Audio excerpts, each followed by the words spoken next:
장인은 도구를 가리지 않는다라고 하는데 호크니는 보시다시피 엄청나게 많은 도구들을 사용하는 작가잖아요. 그래서 호크니는 장인이라는 키워드로 설명해 볼 수 있을 것 같습니다. 사진 작품들을 콜라주해서 만든 시리즈인데요. 사진을 찍어서 여러 각도와 여러 시점에서 찍어서 하나의 장면인 것처럼 연출한 콜라주인데요. 이 작품을 만들게 된 계기는 호크니가 어렸을 때에서 우리가 한번 찾아볼 수가 있습니다. 호크니 집안이 찢어지게 가난했었다라고 말씀을 드렸는데 동시에 유모차를 팔고 자전거를 팔아서 번 돈을 조금씩 모아서 틈틈이 문화생활을 즐겼다고 합니다. 이들 가족이 제일 자주 갔던 것은 영화였었다고 하는데요. 그러면서 호크니가 이제 나중에 그림을 그리기 시작하면서 이 카메라를 활용을 해보니까 카메라는 순간의 장면을 빠르게 포착하고 단일한 하나의 시점만을 가지고 있는데 이게 우리 인간의 눈으로 보는 것과 너무 차이가 크다고 생각했대요.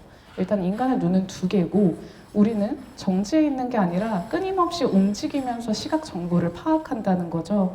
그래서 카메라가 바라보는 세상과는 전혀 다른 세상에서 사는데 어떻게 이게 현실을 대체할 수 있을까? 우리는 그림을 그릴 때 어떤 식으로 그럼 그려야 되는가? 당시 원근법을 이용한 그림들은 카메라를 이용한 단일 시점의 기준과 똑같은 그런 기준을 매기고 있었거든요. 그렇다 보니까 호크니는 그런 시점과 시간, 사람의 눈으로 보는 것에 대해서 여러 가지 생각을 하게 됩니다. 그러면서 이런 말들을 남겼어요. 우리는 모두 똑같은 걸 볼 수 없고 조금씩 다른 걸 보고 있다. 여러분들이 저와 이 PPT 자료를 볼지라도 조금씩 각도와 시점이 달라진다라는 것을 이야기를 하는 거죠. 그리고 이론적으로만 그림을 그릴 수는 없다. 1.2십, 2.2시, 원근법 이런 이론적인 요소들만으로는 온전한 그림을 그릴 수 없다라는 이야기를 했고요. 그러면서 사진도 괜찮다. 여러분이 마비된 외눈박이의 시점으로 그것도 눈 깜짝할 사이에 이 세상을 보는 게 괜찮다면 사진도 괜찮다라고 이야기를 합니다. 사진을 이용해서 어떤 시각적인 결과물로 만들어낸 게 이 조이너 시리즈라고 보면 됩니다. 이 작품 같은 경우에는 조이너 시리즈 중에서도 가장 대표적인 작품이에요. 피어 블러썸 하이웨이라는 작품이고요. 캘리포니아의 맨달로프 밸리에 있는 주도 138번 교차로에서 데이비드 호크니가 8일 동안 800장의 사진을 찍어서 콜라주 형태로 합친 작품입니다. 이 맨 끝쪽에 있는 점을 향해서 길이 뻗어져 나오는 것처럼 보여서 이거 그러면은 1.2시법으로 해서 소실점 보이게 전형적인 원근법을 사용한 작품 아닌가? 라고 생각할 수도 있는데 호크니는 이 800여 장의 사진 중에 단 한 장도 원근법에 맞춰서 찍은 사진이 없다고 해요. 본인이 보는 시점에 맞게 여러 가지 각도에서 어쩔 때는 내려다보고 어쩔 때는 올려다보고 어쩔 때는 이렇게 비껴서 보고 하면서 다양한 각도를 이용해서 사진을 촬영했다고 하고요. 이 덕분에 실제 눈으로 보는 것처럼 다채로운 살아있는 느낌의 사진 작품이 탄생할 수 있었다라고 합니다. 그래서 호크니는 이렇게 우리가 눈으로 볼 때 대상을 인식하는 것처럼 사진을 한 장 한 장 한 장 한 장 한 장 찍어서 그림을 그려낸다라는 점에서 이 작품을 포토 드로잉이라고 이야기하기도 했어요. 고대 작품들부터 중세시대, 바로크, 로코코, 인상주의 이렇게 넘어오면서 연구한 내용의 결과가 무엇이냐. 그 내용이 명화의 비밀이라는 책에 나와 있습니다. 과거 대가들은 갑자기 어느 시점에 그림을 잘 그리게 됐는데 그 이유가 렌즈랑 거울을 활용해서 그림을 그렸기 때문이다 라고 이야기를 합니다.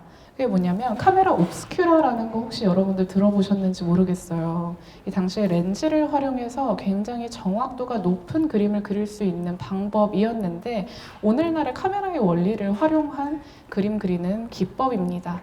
당시의 예술가들 사실 그렇게 실력 좋지 않았어. 다 이거 거울 보고 렌즈 보고 베낀 거야 라고 이야기를 하려고 한 게 아니라 호크니가 진짜 하고 싶었던 말은 기술을 활용하면 예술은 더 발전한다 라는 내용이었었다고 해요. 책을 출간하기 전에 카메라를 썼던 것처럼 출간한 이후에는 조금 더 독특한 재료들을 사용하기 시작해요. 팩스도 썼고요. 아이폰이 출시된 이후에는 아이폰도 썼고, 아이패드 나오자마자 아이패드 쓰고, 그리고 VR도 나오자마자 써보고, 그리고 미디어 아트도 최근에 우리나라에서 했지만 선보였었고요. 또 가장 최근에는 AI를 활용하기도 합니다. 아이폰이 처음 나왔을 당시에 이런 메모 같은 걸 할 수 있는 어플이 있었다라고 합니다. 저는 검지로 그려도 될 것 같은데 엄지로 그렸었다라는 게 강조되어 있더라고요. 그래서 이런 식으로 조금은 기존 호크니 그림에 비하면 약간 둔탁하기는 해요. 이건 어쩔 수 없겠죠. 엄지손가락으로 작은 화면을 그려야 됐으니까요. 그 이후에 아이패드가 나오자마자 아이패드를 구매해서 그림을 그리기 시작하는데요. 앞서 살펴본 아이폰 드로잉보다는 훨씬 더 디테일하고 훨씬 더 좀 색감들도 다채로워지고 브러쉬의 종류도 다양해집니다. 기존의 캔버스들 같은 경우에는 어느 정도 크기의 제약이 있었는데 아이패드를 이용하면서 크기의 제약을 벗어난 방대한 규모의 작품들을 많이 제작하게 돼요. 그렇게 만든 작품들이 아이패드 드로잉 시리즈로 선보이게 되는데 호크니가 이 아이패드 드로잉을 정말 마음에 들어 했었다고 합니다. 왜 그랬냐면 평소에는 그림을 그릴 때 밤에 그리게 되면 조명을 따로 켜놓고 그림을 그려야 이렇게 노트가 됐든 캔버스가 됐든 그림을 그릴 수가 있었는데 그러면 이 노트에 그림 그리기 위한 조명이 내가 대상을 바라보는데 영향을 끼쳐서 간접적으로 내가 원하는 빛을 연출을 못한다고 해요. 그런데 아이패드를 쓰게 되면 화면 자체에서 빛이 나오니까 밤에 그림을 그리든 낮에 그림을 그리든 이런 간접적인 빛의 영향을 받지 않고도 그림을 그릴 수 있어서 너무나 좋았다라고 하고요. 그리고 아이패드 드로잉을 하면 여러 번 이거를 붓질을 아무리 많이 하더라도 종이가 울거나 탁해지거나 하는 경우가 없습니다. 그래서 이런 점들 때문에 아이패드 드로잉을 굉장히 좋아했었다라고 하고요. 지금도 계속 이 아이패드를 들고 다니면서 끊임없이 아이패드 드로잉을 만들어내고 있는데요. 이제 한 지가 꽤 돼서 굉장히 다양한 시도들을 보여주고 있는데 2021년도에는 이런 시리즈를 내놓게 돼요. 딱 봐도 조금 더 가로로 길고 세로가 짧죠. 이런 식의 독특한 어떤 프레임 구조를 사용하게 되는데 세 개의 큰 화면이 이어진 형식으로 되어 있어요. 세로가 65.5cm, 가로가 282cm. 그래서 지금 우리가 눈으로 보는 것보다 더 큰 사이즈다라고 보시면 될 것 같고요. 이 작품의 경우에는 이번에 아티피오에서 1호 성약 작품이라고 하니까요. 여러분도 한번 눈여겨보시면 좋을 것 같습니다. 실제로 보게 되면 이런 느낌을 자아냅니다. 계속 걸어가면서 이렇게 작품을 보게 되는 거죠. 크게 한 바퀴를 돌게 호크니가 전시 DP를 했었는데 한 바퀴를 돌고 나면 이 작업실에서 본 풍경을 한 계절을 경험할 수 있다고 합니다. 이런 식으로 아이패드라는 매체를 활용해서 캔버스의 한계를 뛰어넘으면서 조금 더 새로운 경험들을 관객들에게 줬다라는 것도 볼 수가 있죠. 호크니 같은 경우에는 생존 예술가 중에 최초로 미디어 아트, 해외에서는 이머시브 아트라고 좀 더 많이 표현을 하는데요.